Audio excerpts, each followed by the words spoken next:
మంచి కదా వినండమ్మా. కామ్ ఉంటారో చూస్తాను. ఇక మీరు కామ్ ఉన్నంతసేపు నేను చెప్పను. కామ్ ఉన్నంత వరకు మీరు కామ్ ఉంటే నేను వేళ ముగిస్తాను. నాన్న ఒకవేళ కూర్చోకండి, బయట కిందనండి కూర్చోకండి. అలా కూర్చోకండి తప్పు దేవుడు అయితే వినండి. ఇక మీకు ఎవరికైనా తెలుసా ఈ ఫిబ్రవరి నెలలో 28 రోజులు ఎందుకు ఉందో తెలిసి ఉడికేనా?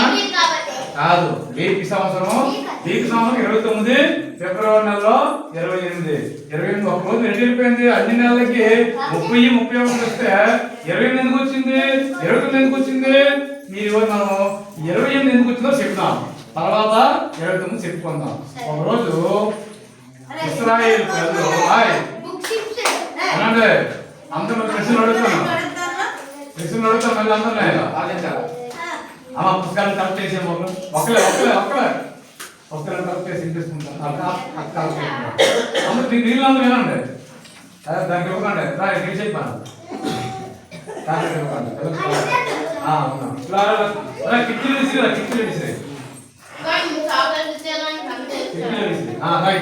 అయితే ఒక రోజంతా వినండి, ఇశ్రాయేలు ప్రజలు ఐగుప్తు దేశంలో బానిసలుగా 430 సంవత్సరాలు ఉన్నారు. ఎన్ని సంవత్సరాలు? పాపం ఎన్నో బాధలు పెట్టేవారట. వాళ్ళు ఎన్నో బాధలు పెట్టేసేవారు. ఏంటి తెలుసా? ఇగో బరువైన పండితులు ఇగో ఎంత బరువులు మోయించారు. వాళ్ళకి అన్నం ఎంత పొద్దు పెట్టారు, జీతం ఇచ్చేవారు కాదు. ఇలా రకంగా అన్ని ఎటుకుని చేయడం, బరువులు మోయించడం, బరువైన పనులన్నీ కూడా ఒక బిల్డింగ్ కట్టాలనుకో మేళకి వెళ్ళాలంటే ఆ బరువు మీద ఎట్టేసి ఎక్కువ చేయండి కొడండి అనేవారు. 2 ఎట్లు పెట్టారు, ఒక పక్క ఒక 4 పెట్టేవారు. 4 పెట్టి ఇటొక ఇశ్రాయేలుని ఇటొక ఇశ్రాయేలు 2 మనుషులు పెట్టి వాళ్ళతో కొరడాలో కొట్టేవారు. ఎవరు? యూదులు. వాళ్ళు ఇస్మాయిలు అంటే ఐగుప్తీయులు వాళ్ళు కొట్టేవారు. వాళ్ళే మీరు దున్నండి మనసు దున్నగారంటే కూడా నాగా అది ఏడు దున్నాలా? ఎత్తు దున్నాలా? అలాంటి మనుషులు కాడినట్టు కొడండి దున్నండి అంతా బరువుగా లాక్కొని వెళ్ళేవారు. అన్ని శ్రమలు పెట్టేవారు. వాళ్ళకి మంచి భోజనం పెట్టారా, చికెన్ పెట్టారా, మటన్ పెట్టారంటే ఏదో కొంచెం అన్నో సారను పెట్టేవారు. ఇలా బాధలు పడుతూ ఉంటే దేవుడు వాళ్ళకి అనుకరించి మోషే అనేటువంటి ఒక గొప్ప పాస్టర్ గారిని లేపి ఆయన పిలిపించి ఆ దేశంలో పుట్టించి ఆ ద్వారా ఇశ్రాయేల్ ప్రజలందరినీ కూడా తన సొంత దేశం ఇశ్రాయేల్ దేశం. ఆ దేశం ఏం పేరు? ఇశ్రాయేల్ దేశం. అడుగుతాను అయితే ప్రశ్న అడుగుతాను, మళ్ళీ ఇస్తాను సార్. అయితే ఎప్పుడైతే కనాన్ దేశానికి వస్తానో వస్తున్నటువంటి మార్గ మధ్యలోనూ ఏం జరిగింది తెలుసా? ఇదిగో చాలా మంది అడుగుతుండేవారు. ఎంతమంది తెలిసి వచ్చారు? 6 లక్షల మంది పెద్దవాళ్ళు. ఎంతమంది?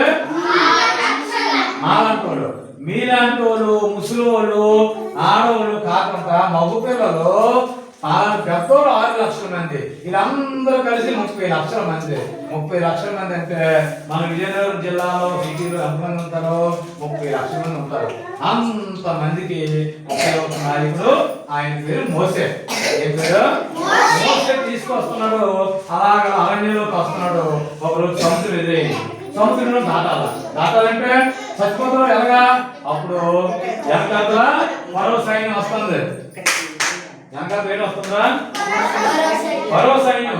అంటే శత్రువులు ఇట్లు పరిగెట్టుకోతున్నారు. అలా పట్టుకొని కూడా అటు పారిపోతామంటే ముందు ఏంటంటే సముద్రం ఉంది. అప్పుడు వాళ్ళు ఏడుస్తారు, ఏసయ్యా ముందు సముద్రం ఉంది, వెనకాల శత్రువులు ఉన్నారు, నన్ను కొట్టేస్తారు కదా అనేసి అన్నారు. అప్పుడు ఏసయ్య ప్రార్థన చేయగానే మోషే దగ్గర కళ ఉంది. ఆ కళతో దేవుడు ఏమన్నాడు? మోషే నువ్వు కొట్టు నీటిని అన్నాడు. ఏమన్నాడు? నీటి పక్కనే ఇగో సముద్రం 2 ఫైర్ అయిపోయింది, 2 ముక్కలు అయిపోయింది. ఎక్కడ జరుగుతుంది ఇలాగా? దేవుడు అలంకారం చేశాడు. ఈ 2 ఫైర్ అయిపోయి 6 నేల అయిపోయింది, బొచ్చు అయిపోయింది. ఈ బొచ్చు నడిచి అయిపోతాను అందరూ. నీటి ఉండిపోయింది, ఈ నీటి ఉండిపోయింది. 30 లక్షల మంది వెళ్ళిపోతాను. దాటి వెళ్ళిపోయారు. వెళ్ళిపోయిన తర్వాత వెనకాల శత్రువులు కూడా వచ్చాడు అని పరిగెత్తాడు, పట్టుకున్నారు. ఆ దాటి వెళ్ళిపోగానే మళ్ళా మోసే కర్తలు కొట్టాడు. కొడితే సముద్రము కలిసిపోయింది. కలిసిపోతే శత్రువులు అందరూ కూడా చచ్చిపోయారు. నీటిలో ఎంతసేపు ఉంటారు? అందుకే నీటిలో వెళ్ళకండి అమ్మా, ఎక్కువ నీటిలోకి వాడకండి, ఏట్లకి వెళ్ళకండి. పిక్నిక్ టైం వస్తాను ఎవరు వెళ్ళకండి. నీటిలో 2 సెకండ్స్ ఖచ్చితంగా వెళ్ళకండి. నీటిలోకి దూరం దూరం ఉంటారు. పిక్నిక్లు గట్టా మీరు పేరెంట్స్ పెద్దలతో వెళ్ళాలా, చిన్నపిల్లలు గట్రా వెళ్ళకండి. అయితే వచ్చారు కదా, వస్తూ ఉంటే చాలా మంది అమ్మా యుద్ధాలు జరుగుతున్నాయి. ఇగో మీ ఊరి మీద వెళ్తాం మేము అన్నారు, మా ఊరి మీద వద్దు అంటారు, మీ ఊరి మీద వెళ్తాం అంటారు. అయితే అక్కడ గిబియోను అనే ఒక దేశం వచ్చింది. ఏ దేశం? అన్ని దేశాలు జయించుకొస్తాను, యుద్ధం ఫైటింగ్ చేస్తాను. ఫైటింగ్ చేసి యుద్ధాలు జయించుకొచ్చి గిబియోను అనే దేశం వచ్చిన తర్వాత యుద్ధ నీతి ఏంటంటే సాయంకాలం 5 అయిపోతే యుద్ధం ఆపేయాలా, మరి మాత్రం యుద్ధం చేయాలా. సాయంత్రం 5 అయిపోతే యుద్ధం ఆపేయాలా. సాయంత్రం 5 రోజు యుద్ధం చేయడం అంతనే గిబియోను యుద్ధమే. ఇశ్రాయేలు ప్రజలు యుద్ధం చేసుకుంటే అక్కడ యుద్ధం చేయడం పూర్తి అయిపోవడం, సాయంత్రం మళ్ళా యుద్ధం ఆపేయడం. అప్పుడు ఆ నాయకుడు మోషే చనిపోయాడు. మోషే చనిపోయిన తర్వాత యెహోషువ తన శిష్యుడు బయలుదేరాడు. మోషే శిష్యుడు ఏంటారు? యెహోషువ. బయలుదేరితే ఇగో ఖడ్గం పట్టుకుని వెళ్ళాడు. అప్పుడు యేసయ్యను అడుగుతున్నాడు, ఏనండి ఏమని అడుగుతున్నాడంటే, యేసయ్యా ఈ రోజు సూర్యుడిని ఇగో వినండి, ఈ రోజు సూర్యుడిని అలా ఆపి యేసయ్యా సూర్యుడు అస్తమించొద్దు, యేసయ్యా యుద్ధం అవుతుంది, యుద్ధంలో మాకు విజయం కావాలా, యేసయ్యా సూర్యుడా నువ్వు ఆపు అన్నాడు. అంతే.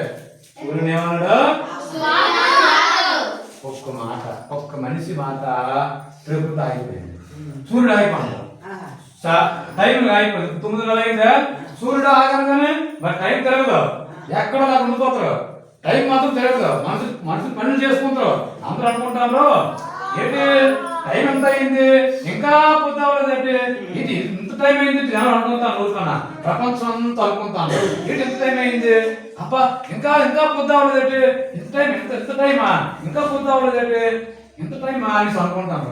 సాయంత్రం 5 అయ్యేసరికి ఏమవ్వాలి? సూర్యుడు అస్తమించాలా. సూర్యుడు అస్తమించలేదు, అలా ఉండిపోండి. సూర్యుడు అక్కడ చంద్రుడు సాయంత్రం తీరాలి, రాత్రి చంద్రుడు పైకి వచ్చేయాలా, పైకి ఆకాశం మీదకి వచ్చేయాలా. ఆయన రావడం లేదు. అప్పుడు ఈ మాట ఏమన్నాడంటే, ఇగో సూర్యుడా నువ్వు గిబియోనులో నిలువు, చంద్రుడా నువ్వు అయ్యాను లోయలో నిలుపు అన్నాడు. చంద్రుడు ఎక్కడ ఉండాలా? అయ్యాను లోయలో ఉండు, సూర్యుడా నువ్వు గిబియోనులో ఉండిపో అనేసరికి అమ్మా వాక్యం ఎప్పుడైతే అలా అన్నాడో సూర్యుడు ఆగిపోతాడు. ఒక్క రోజంతా కూడా ఆగిపోతాడు. చూసారా? ఒక్క రోజు కూడా వెనక్కి వెళ్ళలేదు, ఒక రోజు ముందుకు వెళ్ళలేదు, అలా ఉండిపోండు. సూర్యుడు ఉండిపోండు. యుద్ధం అయింది. యుద్ధంలోనూ అప్పుడు జయించారు. ఈ అందరూ కూడా శత్రువులు అందరూ కూడా చనిపోయారు. చనిపోయిన తర్వాత అప్పుడు వీళ్ళకి విజయం వచ్చింది. ఆ మిస్సింగ్ డే ఒక రోజు ఆగిపోయింది కదా. మన సైంటిస్టులు అలా కనుక్కుంటారు, అన్ని ఎందుకు ఎలా వస్తుంది అనేసి అలా వెనక్కి వెళ్తే వాళ్ళకి ఎవరికి ఆన్సర్ దొరకలేదట. అప్పుడు మీలాంటి సండే స్కూల్లో నేర్చుకున్న పిల్లలు వేసి ఆ పెద్దోడే సైంటిస్ట్ అయ్యాడంట. ఆయన అన్నాడు, అవునండి మా సండే స్కూల్లో మా టీచర్స్ చెప్పారు, మాకు బైబిల్ గ్రంథంలో రాయబడింది యేసు ప్రభు వారు ఒక సంవత్సరం ఆపేశారు, ఒక రోజునే ఆపేశారండి అన్నారు. ఏంటని తెలుసా? తెలుసండి అన్నారు. ఎలాగా ఆపేశారు అంటే, సూర్యుడా నువ్వు ఆగిపోండి అదేనండి మిస్సింగ్ డే, అదే ఫిబ్రవరి 28. అందుకే 4 సంవత్సరాల కోసం చెప్తాను. ఫిబ్రవరి 8 తెలుసా మీకు? దేవుడు ఎంత గొప్పవాడు, సూర్యుని కూడా ఆపగలరు, చంద్రుని కూడా ఆపగలరు. మరి అయితే ఆయన మాట విన్నాయి, ఆయన సృష్టించాడు కాబట్టి మరి మనం కూడా ఆయన మాట వినాలి.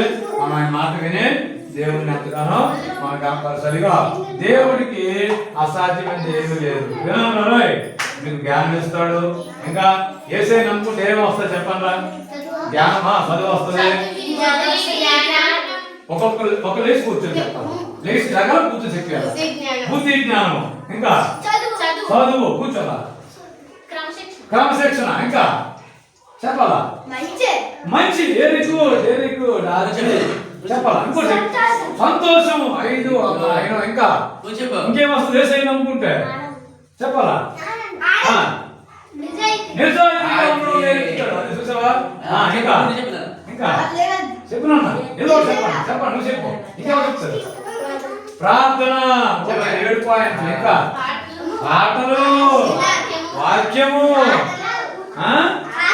ఆటలు, దేవుడి పాటలు, ఆరోగ్యము, ఆరోగ్యాన్ని ఇస్తాడు, ఇంకా ఐశ్వర్యాన్ని ఇస్తాడు. అంటే మనకి మంచి మన జీవితం మంచి ఉద్యోగం ఇస్తాడు, మంచి ఉద్యోగం ఇస్తాడు,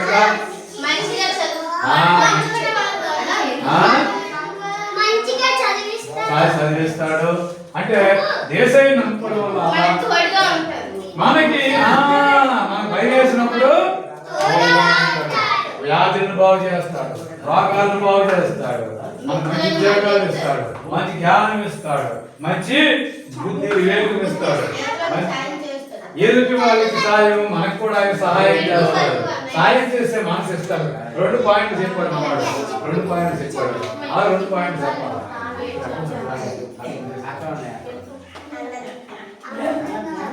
అలాగా 2 పాయింట్లు చెప్పాడు. 2 పాయింట్లు చెప్పాలా? చెప్పాల్సా? చెప్తున్నా అంతే. సరే, ఇప్పుడు మనము దేవుడు ఎంత గొప్పవాడంటే మనకు సమస్తాన్ని ఇచ్చేవాడు. అయితే దేవుడు మనం తెలుసా, మనం నమ్మకంగా ఒబీడియంట్ గా మన తల్లిదండ్రులు మాట వినాలి. వినండి, తల్లిదండ్రులు మన ఊరు మాట వినాలిప్పుడు, దేవుడి మాట వినాలి, తల్లిదండ్రుల మాట వినాలి, పెద్దలు గౌరవించాలి. పెద్దలకి అల్లప్పుడు మాట భాష ఆడకూడదు, బూతి మాట ఆడకూడదు, అబద్ధాలు ఆడకూడదు, చేయకూడదు, నిజాయితీగా ఉండాలి, మంచిగా ఉండాలి, ఎవరిని దూషించకూడదు, అది. సరే, మీకు అర్థమైంది కదా. ఇప్పుడు మన కథలో మన పరిస్థితిలో సరే కూర్చోరా. ఇప్పుడు మోసే శిష్యుడి పేరు ఏం పేరు? మోసే శిష్యుడు యెహోషువ. యెహోషువ ఎవరితో యుద్ధం చేస్తున్నాడు? గిబియోనీయులు. ఇశ్రాయేలీయులు పక్షాన ఎవరున్నారు? యెహోవా. అందుకే ఏమొచ్చింది? విజయం వచ్చింది. మనకు కూడా విజయం రావాలంటే మనం ప్రార్థన చేసుకుందాం, చిన్న ప్రార్థన చేసుకుందాం. అప్పుడు చెప్పి వాక్యం ఆశీర్వదించండి, వీళ్ళందరూ జీవించండి. మేము మాత్రమే వాడుతామని సమర్పించండి, వేడుకుంటున్నాం తండ్రి. మన మధ్యలో పాత్రలు ఉన్నారు, 5-10 నిమిషాలు చెప్పిందాం. మేము యాక్షన్ హాల్కి వెళ్ళిపోవాలి.